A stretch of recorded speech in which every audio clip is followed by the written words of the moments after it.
President cup 2026चा ठाण्यात दिमाखदार समारोप. संसदरत्न खासदार श्रीकांत शिंदे यांच्या पुढाकारातून आयोजित टेनिस क्रिकेटमधील पहिल्या प्रेसिडेंट कप 2026 स्पर्धेचा भव्य समारोप उत्साहात पार पडला. 6 दिवस चाललेल्या या स्पर्धेत बिहार ब्लास्टर्स संघानं शानदार कामगिरी करत विजेतेपद पटकावलंय. अंतिम सामना अत्यंत चुरशीचा झाला. दोन्ही संघांनी उत्कृष्ट खेळाचं प्रदर्शन केलं, मात्र निर्णायक क्षणी बिहार ब्लास्टर्सनं बाजी मारत या पहिल्या स्पर्धेवर आपलं नाव कोरलंय. समारोप सोहळा दादोजी कोंडदेव स्टेडियम इथे रंगला होता. खेळाडूंचा उत्साह, प्रेक्षकांचा प्रचंड प्रतिसाद आणि आकर्षक सादरीकरणांमुळे संपूर्ण वातावरण भारावून गेलं होतं.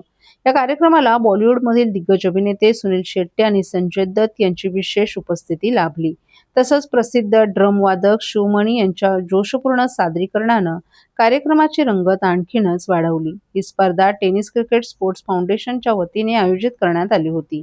आयोजक समितीच्या उत्कृष्ट नियोजनाचे तसंच खेळाडूंनी दाखवलेल्या खेळाडू वृत्तीचं खासदार शिंदे यांनी कौतुक केलं. यावेळी महत्त्वाची घोषणा करताना प्रेसिडेंट कप आता वर्षातून 3 वेळा आयोजित केला जाणार असल्याचं सांगण्यात आले.